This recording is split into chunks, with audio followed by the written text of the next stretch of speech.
राधे राधे, हरे कृष्णा। क्या आप जानते हैं कि साल 2025 में कार्तिक पूर्णिमा पर ऐसा महासंयोग बन रहा है जो कई सौ वर्षों में एक बार आता है। यह केवल एक पूर्णिमा नहीं बल्कि देवों की दिवाली, गुरु नानक देव जी का प्रकाश पर्व, मत्स्य अवतार जयंती और कार्तिक मास का महासमापन दिवस है।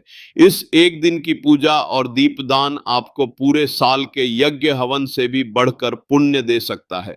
आइए जानते हैं साल 2025 में कार्तिक पूर्णिमा यानी देव दिवाली किस दिन है, चंद्रोदय का सही समय क्या रहेगा और इस दिन बन रहे शुभ अशुभ योगों का आप पर क्या प्रभाव पड़ेगा।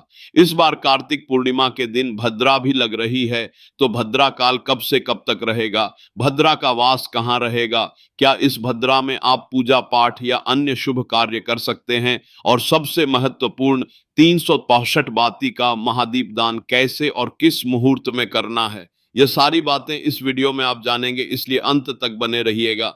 अगर वीडियो अच्छी लगे तो वीडियो को लाइक करके हमारे चैनल पर आप इस दिन की पौराणिक कथा भी जरूर सुनिएगा। कार्तिक पूर्णिमा को त्रिपुरारी पूर्णिमा भी कहा जाता है, क्योंकि पौराणिक कथाओं के अनुसार इसी दिन भगवान शिव ने त्रिपुरासुर नामक महादैत्य का वध करके तीनों लोकों को उसके आतंक से मुक्त कराया था। त्रिपुरासुर के वध से प्रसन्न होकर सभी देवी देवताओं ने स्वर्ग से उतरकर काशी वाराणसी में गंगा तट पर दीप जलाकर दिवाली मनाई थी।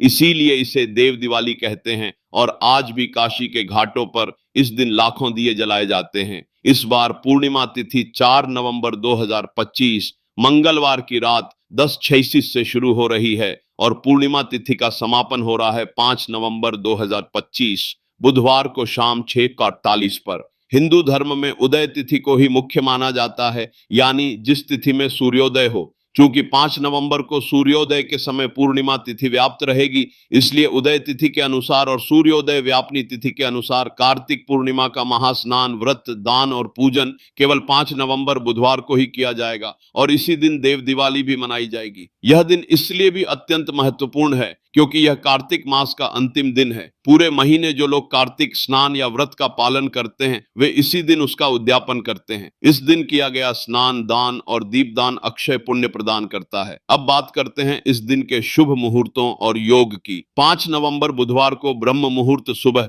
4:52 से 5:44 तक रहेगा। यह समय कार्तिक स्नान के लिए सर्वोत्तम माना गया है। जो लोग गंगा या किसी पवित्र नदी में स्नान नहीं कर सकते वे अपने घर पर ही जल में थोड़ा गंगा जल मिलाकर गंगे च यमुने चैव गोदावरी सरस्वती मंत्र का जाप करते हुए स्नान करें। उन्हें भी नदी स्नान का पुण्य मिलता है। सूर्योदय होगा सुबह 6:26 पर और सूर्यास्त का समय शाम 5:33 पर रहेगा। इस दिन एक अत्यंत शुभ सिद्धि योग बन रहा है जो सुबह 11:28 तक रहेगा। सिद्धि योग में की गई पूजा या मंत्र जाप की सिद्धि अवश्य प्राप्त होती है।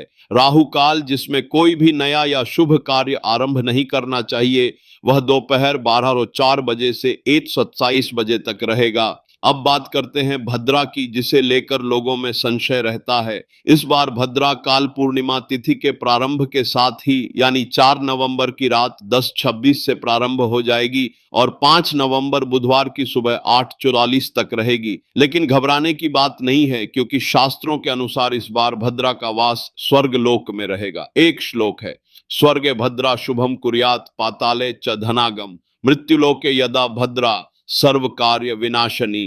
इप्पाबाश, अर्थात जब भद्रा स्वर्ग में होती है तो वह शुभ फल प्रदान करती है, पाताल में हो तो धन का आगमन कराती है, किंतु जब वह मृत्युलोक पृथ्वी पर होती है तब सभी कार्यों का विनाश करती है। क्योंकि 5 नवंबर की सुबह भद्रा स्वर्ग लोक में है, इसलिए यह पूजा पाठ, स्नान, दान और व्रत संबंधी कार्यों के लिए अशुभ नहीं रहेगी और आप ब्रह्म मुहूर्त में स्नान पूजन कर सकते हैं। हालांकि अगर आप कोई नया लौकिक कार्य जैसे गृह प्रवेश, व्यापार का मुहूर्त या कोई नई वस्तु खरीदना चाहते हैं तो भद्रा काल की समाप्ति के बाद यानी सुबह 8:44 के बाद ही करना उत्तम रहेगा। प्रातः काल पूजा मुहूर्त सुबह 5:18 से 6:36 तक रहेगा, जब आप सूर्य को अर्घ्य दे सकते हैं। और जो लोग श्री सत्यनारायण भगवान की कथा का पाठ करना चाहते हैं, उनके लिए विजय मुहूर्त दोपहर 1:54 से 2:28 तक रहेगा और साथ ही अभिजीत मुहूर्त सुबह 11:20 से दोपहर 12:04 तक रहेगा। चूंकि इस समय सिद्धि योग भी रहेगा, इसलिए इस मुहूर्त में भगवान विष्णु की कथा का श्रवण करना अनंत फलदायी होगा। कार्तिक पूर्णिमा की शाम का समय सबसे महत्वपूर्ण होता है, क्योंकि यह देव दिवाली और दीपदान का समय है। सायंकाल पूजा और दीपदान का मुख्य प्रदोष काल मुहूर्त शाम 5:15 से रात 7:50 तक रहेगा। यह देव दिवाली मनाने का सर्वश्रेष्ठ समय है। इसी समय आपको अपने घर में उसी तरह से दीपक जलाने चाहिए जिस तरह से दीपावली के त्योहार पर हम दीप जलाते हैं। इस दिन 365 बाती का दीपदान करने का विशेष विधान है। आप आटे का एक बड़ा दीपक बना सकते हैं या पीतल का दीपक ले सकते हैं। उसमें 365 बत्तियां, जो पूरे साल के 365 दिनों का प्रतीक हैं, लगाकर उसे प्रज्वलित करें और भगवान विष्णु एवं मां लक्ष्मी के समक्ष रखें। जो लोग 360 की जिकी 62 बाती का दीपदान नहीं कर सकते, वे 108 बाती का दीपदान भी कर सकते हैं। मान्यता है कि जो व्यक्ति पूरे कार्तिक मास में दीपदान नहीं कर पाया हो, उसे कार्तिक पूर्णिमा के दिन इस महादीपदान से पूरे महीने के दीपदान का पुण्य एक ही दिन में प्राप्त हो जाता है। यह दीपक आप अपने घर के मंदिर के अलावा तुलसी जी के पास, जल के स्रोत के पास, जैसे पानी की टंकी या मटका, घर के मुख्य द्वार पर और यदि संभव हो तो किसी पीपल के वृक्ष के नीचे या नदी किनारे अवश्य जलाएं। अब बात करते हैं चंद्रोदय की। पूर्णिमा का व्रत चंद्रमा को अर्घ्य देकर ही खोला जाता है। इस बार 5 नवंबर को चंद्रोदय का समय शाम 5:26 पर रहेगा। आप एक लोटे में शुद्ध जल, थोड़ा कच्चा दूध, सफेद फूल और अक्षत चावल मिलाकर चंद्र देवता को अर्घ्य दें और एयूएम सोमाय नमः मंत्र का जाप करें। इससे चंद्र दोष शांत होता है और मानसिक शांति प्राप्त होती है। चंद्र को अर्घ्य देने के बाद ही आप अपना व्रत खोल सकते हैं। कार्तिक पूर्णिमा के साथ ही कार्तिक मास का समापन हो जाता है, तो जो भी श्रद्धालु ने इस बार कार्तिक मास का पालन किया है, उन्हें शाम की पूजा करके कार्तिक मास का उद्यापन करना चाहिए। उद्यापन में आप अपनी सामर्थ्य के अनुसार इस मौसम में काम आने वाली सामग्री जैसे गर्म वस्त्र, कंबल, तिल, गुड़, घी, अनाज और धन आदि का दान किसी योग्य ब्राह्मण या जरूरतमंद व्यक्ति को दें। कार्तिक पूर्णिमा के दिन ही पंचभिकु व्रत भी समाप्त होते हैं, तो इस दिन पंचभू व्रत का भी उद्यापन किया जाता है।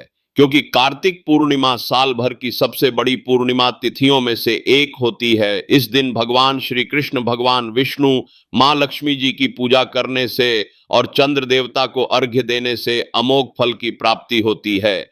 इसी दिन भगवान विष्णु ने धर्म की रक्षा के लिए अपना प्रथम मत्स्य अवतार भी लिया था। साथ ही यह दिन सिख धर्म के संस्थापक गुरु नानक देव जी का प्रकाश पर्व, गुरु नानक जयंती के रूप में भी मनाया जाता है। यह एक अद्भुत संयोग है जब इतने सारे पवित्र पर्व एक ही तिथि पर पड़ रहे हैं। इसलिए इस दिन का एक एक क्षण कीमती है। आप दान पुण्य अवश्य करें और दीप दान करके अपने जीवन के अंधकार को मिटाने की प्रार्थना करें। यह थी कार्तिक पूर्णिमा 2025 की संपूर्ण जानकारी। उम्मीद है आपको यह विस्तृत जानकारी पसंद आई होगी। राधे राधे।